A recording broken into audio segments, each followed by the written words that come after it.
FSN Radio. It's all about what's next. Go to financialsurvivalnetwork.com and sign up for your free weekly newsletter. You'll also get 3 free reports. The Financial Survival Network. It's all about what's next.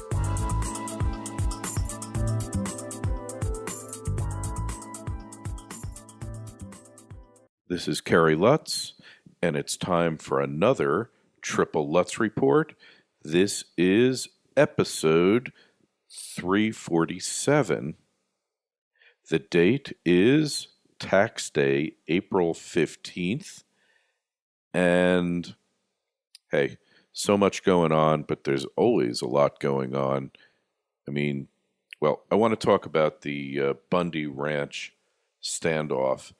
And hey, the U.S. government backed down for the time being.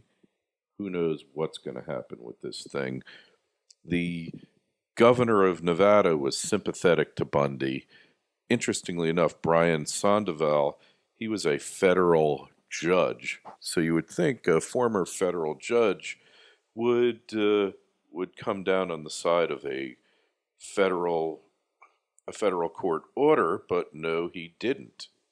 So what does that tell you? Is he pandering or what? So the judge, the governor says that basically Cliven Bundy, whose family has been ranching on that property since 1870, says that the government should back off. And if you're not aware of what happened, Bundy stopped paying ranching fees, grazing fees to the federal government in 1993.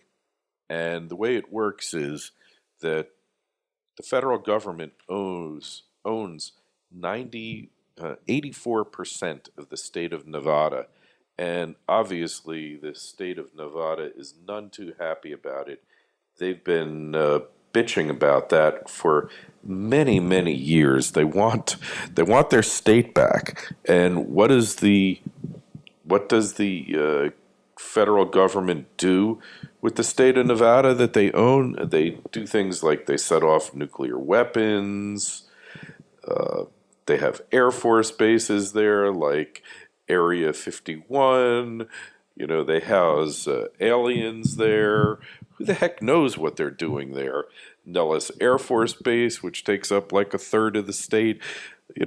According to Dr. Frack, who has drilled in Nevada, water wells and other stuff that he can't really talk about, much of the state is contaminated from all of the nuclear testing that was done in the 40s, 50s, and 60s in the state.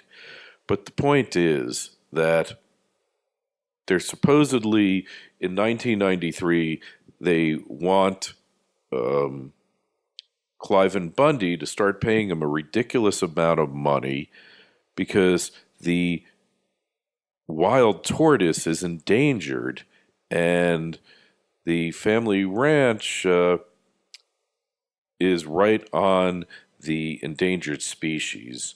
And basically Bundy went ahead and kept ranching and said to the federal government, screw you, we're not going to pay you. And, he hasn't paid rent. He lost 3 court battles because basically the Bureau of Land Management, the BLM, they're the law. And they're there to manage 300 million acres of federal land. And pretty much they sent dozens of armed federal agents to confront the 67-year-old guy and his family because they said he was behind on the rent. Pretty much, they wanted their money and he wasn't going to pay it. So they wanted to confiscate his herd of cattle, roughly 1,000 cattle.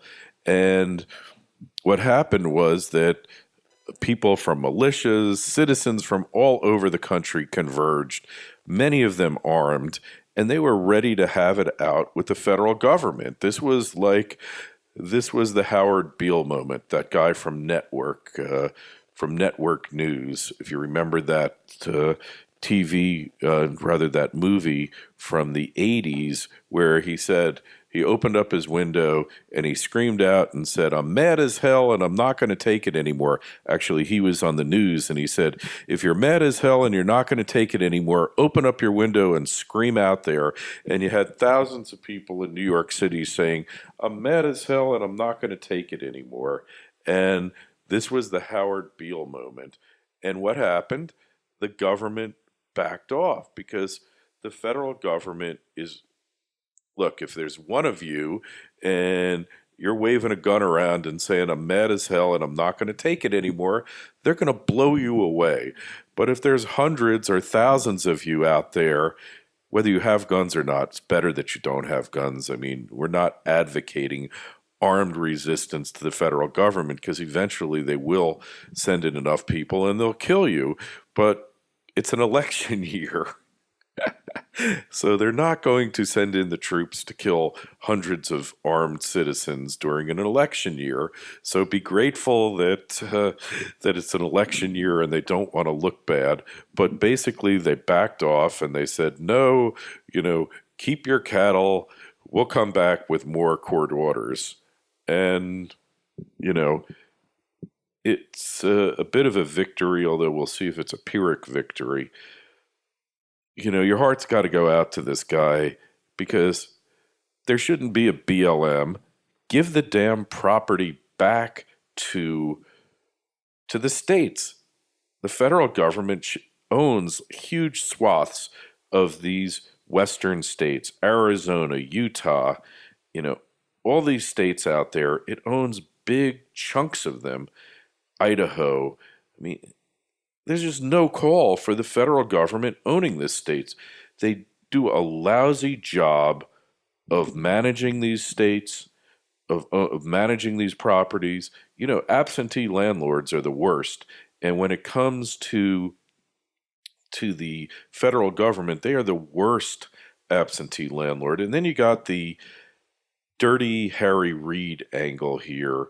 And the fact that there was some Chinese-backed firm and solar power, this is unclear, the role. But one thing, the guy who runs the BLM, he was a Harry Reid appointee. He had been a Harry Reid aide, and now he's running the BLM. His name is Neil Combs, and he's beholden to Harry Reid for his job. Harry Reid is the Senate Majority Leader. He rules the place with an iron fist. He's a despicable human being, like most senators and congressmen, corrupt to the core. He was depicted in the movie Casino. He was a Clark County gaming commissioner or Clark County commissioner. It's Las Vegas, baby. It's Vegas, baby. You know what that's all about. I don't have to tell you. The whole government is corrupt. He's just a member of the Democratic crime family, and literally crime family. And, it's all about getting paid off. It's all about building his personal fortune, which he's done very well at. Harry Reid lives in the Ritz-Carlton Hotel in Washington, D.C., while Congress is in session. And he's used his power to get highways built to his property in Nevada. I mean, he's just a corrupt bastard. It's really that simple. But they all are, so I don't want to single out Harry Reid. I'm sure he's a real nice guy, that you would love to have a beer with or whatever. So this is a major victory, at least a temporary victory, for the people. And I'm sure that the cabinet meeting, there was a lot of screaming and finger pointing going on. I'm sure that it was really unpleasant for the Secretary of the Interior. How did you let this happen? What kind of incompetence are you people? Don't they know who's boss? I mean, they're sheeple. How could you let this happen? I mean, a bunch of dumb ranchers, a bunch of dumb hicks. Don't they know who's boss? Who do they think they work for? I mean, they work for the government. We don't work for those dumb hicks. What's wrong with these people? What's wrong with you? How could you do this? You really let us down, man. There's something wrong with you people. I mean, we gotta, this guy is gonna wind up like Sebelius, the Secretary of the Interior. Secretary Sally Jewell. She kind of looks like Janet Napolitano. They just have a knack for appointing really interesting looking women to cabinet positions, this administration. Anyway, we got a lot more to talk about on this Triple Lutz Report on the Financial Survival Network. More coming up next. FSN Radio. Urgent alert. Ex-Secret Service agent claims it's worse than people know. One of Obama's former Secret Service agents recently smelled a rat. What he discovered inside our government was so devastating, he only saw one option. He quit. What's worse, he fears what he found could affect your job, your neighborhood, and most importantly, your family, very soon. It's worse than people know, he said in a recent interview, and I'm not trying to scare you either. We too share his concerns. This is why we've devoted the better part of 3 years collecting solutions for nearly all problems created by intrusive governments, and we've succeeded. Go to hiddensecrets1.info to check out all the details. Our panel of insiders have devised a legal but sneaky set of solutions to help you reclaim your privacy from the NSA, opt out of Obamacare, and make a bundle from little-known investments and small business opportunities. Simply visit hiddensecrets1.info. That's hiddensecrets1.info. The Financial Survival Network. It's all about what's next.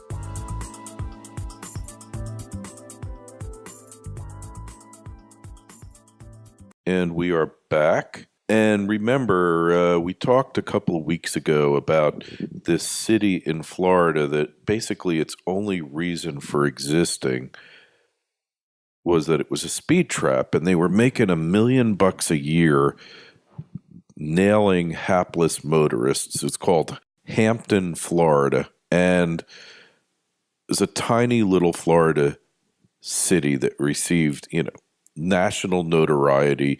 They issued thousands of speeding tickets, and this is why it's hopeless, because state lawmakers dropped their threat to dissolve the city. It was a 1 square mile city located an hour's drive south of Jacksonville.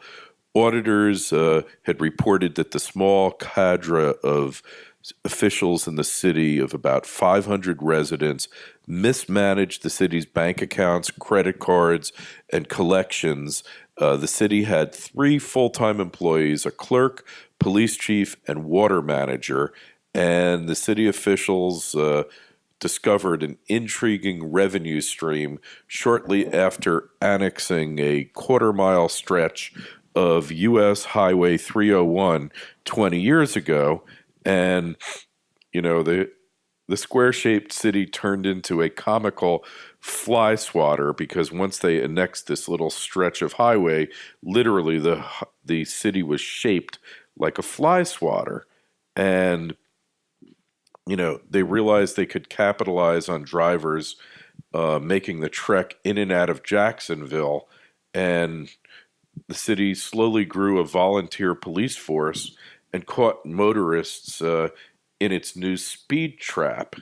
And during the last handful of years, the revenue stream ballooned to more than 200,000 annually. But I think it was like over 1 million was the last year or two. And council members have resigned. The former mayor, Barry Lynn Moore, has remained in jail since December on suspicion of felony narcotics possession with intent to sell. And some of the officials are under investigation for possible public corruption. $160,000 was spent on city credit cards during 4 years without any spending policies or accounting in place. So they're going to keep this city that has no reason for existing whatsoever. This is what the problem is. You can't get rid of government even when it serves no legitimate purpose whatsoever.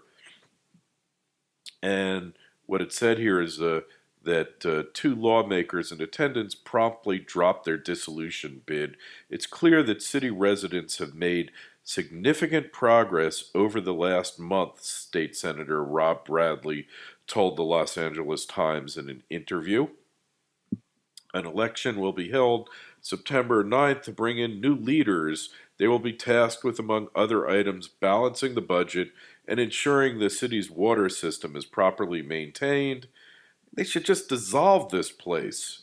The city will outsource law enforcement duties to the Bradford County Sheriff's Office. The city is no longer going to be a speed trap. All the former employees who caused the mischief are gone. Like, you don't need this place. It has no reason to exist. Just sell the water system off to a private company and be done with the place. Just charge them for water as they need it, get rid of the company, and be done with it. I don't get this. The two lawmakers plan to throw a barbecue for the city on the Friday after the special election. We'll celebrate a new beginning. Why not celebrate the dissolution of the place? You can't get rid of government. It's like a cancer. Once it's created, it's there for life, and you're stuck with it, no matter how useless and inefficient and just pointless it might be. You can't get rid of the stuff. And it's a lot like it's just a lot like your kids. No matter how pointless they might be, once you have them, you're stuck with them until they leave the house eventually, I guess.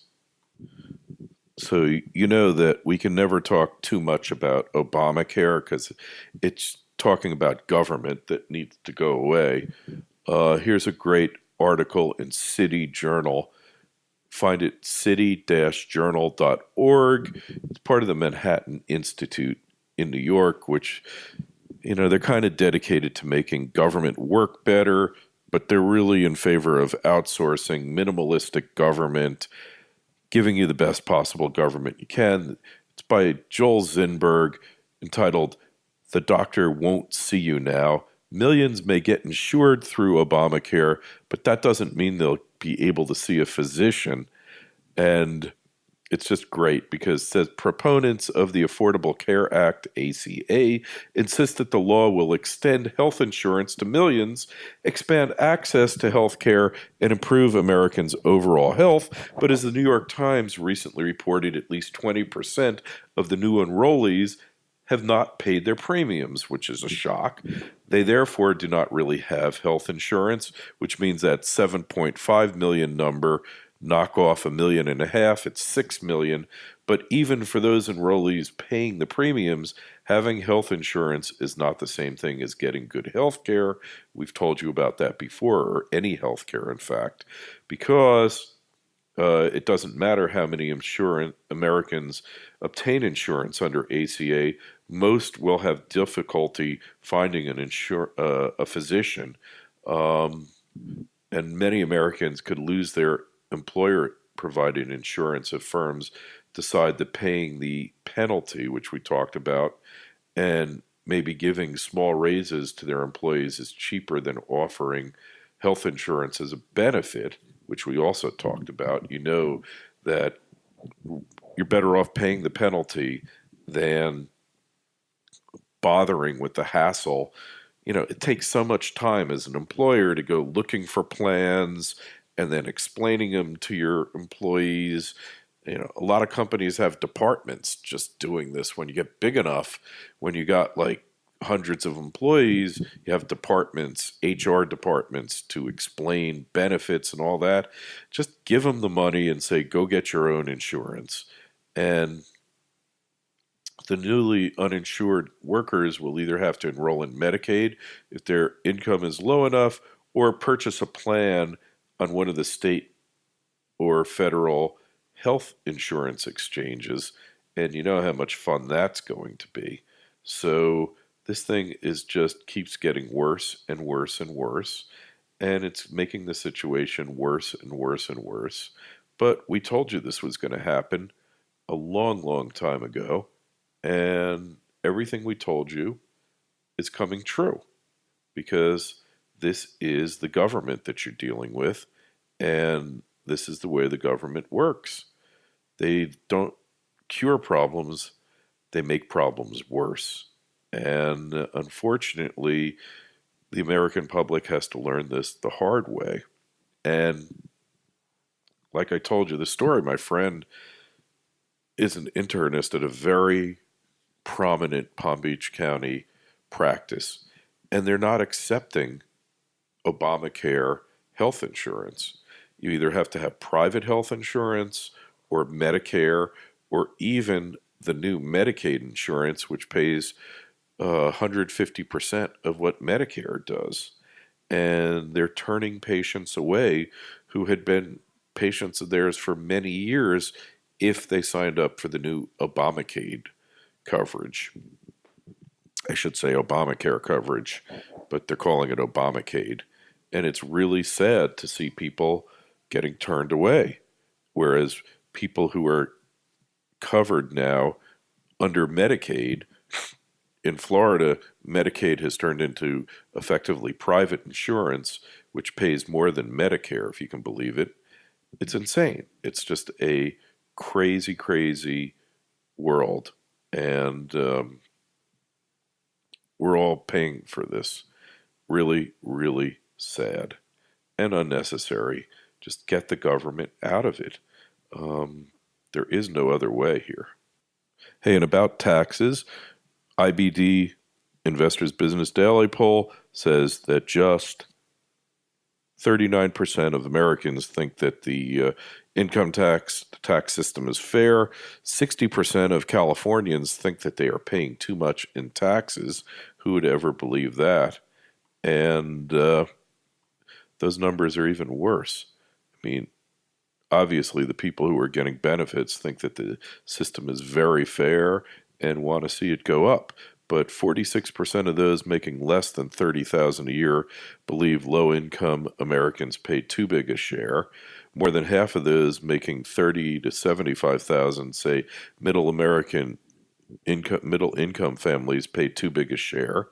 And no group seems to think high-income Americans pay too much. Only 18% of those earning $75,000 or more say they do. And 6% of low American incomes say that. Everybody pays too much. The system sucks.